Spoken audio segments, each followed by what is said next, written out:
EDI process and documents when it relates to a manufacturer or the manufacturing industry. So typically, as a manufacturer, when you're gonna have to be out there and you're gonna obtain raw items, maybe it's metals, maybe it's glass, maybe it's whatever, but you're gonna get some raw material to start putting products together or making products that you want to distribute to everybody. So you want to sell those products to the finished goods to other individuals. Okay, so as a manufacturer, what are you doing in that realm? You're going to be getting some EDI documents. So the main document that you're usually going to see that's going to be across there is going to be like an 830 document, which is a planning schedule with release capabilities.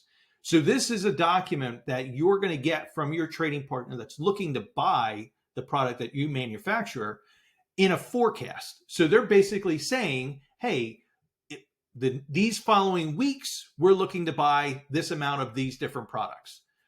For these various months, this is also what we're looking to buy. Maybe over a whole year, this is what we're looking to buy, because they want you to have somewhat of an anticipation of putting that product together so that when they order it, they know you're ready. It's basically to give you lead time. In turn, usually what they're going to do then, as they want to purchase the product, they're going to send you an 850, a purchase order. That purchase order is actually denoting what of the item and the quantity that they're looking for and where it needs to be sent to. So 830 gives them a forecast. 850 gives them an actual of what they're looking to purchase. And then in turn, it becomes another standard process in which you're going to send back an 855. You're going to acknowledge that you received that 850, what you can provide back on the 855.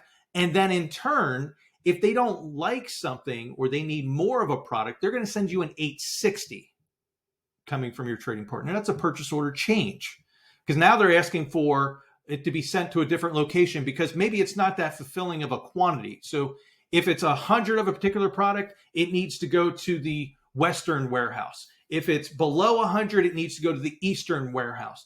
You never know what they're looking to do. And you'll see this really in the automotive industry very heavily, in which they need to know which outfit or plant is going to be putting the whole car and assembling everything together. And that's where we've helped clients, like I said, in the past. So the next thing that's going to happen is you're going to actually then, in turn, you're going to have product that you're ready to ship.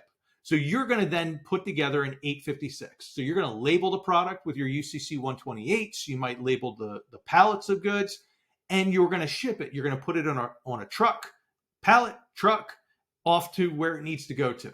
And then it's going to be a part of what we consider the last mile.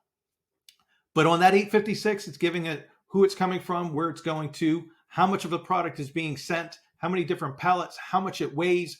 All of those details are coming in that 856 document. Now, everybody's received it. Everybody's good to go. Hey, guess what? I need to get paid. So as a manufacturer, you're then in turn going to send an 810 document. That 810 is an invoice. It's asking for payment. So that's your standard process when you're looking from an EDI manufacturing. It's very similar to EDI in a retail. The document that you're adding in, or the documents that I see a lot of times being added in, is an 830, an 855, and an 860, so that it's being processed through everything.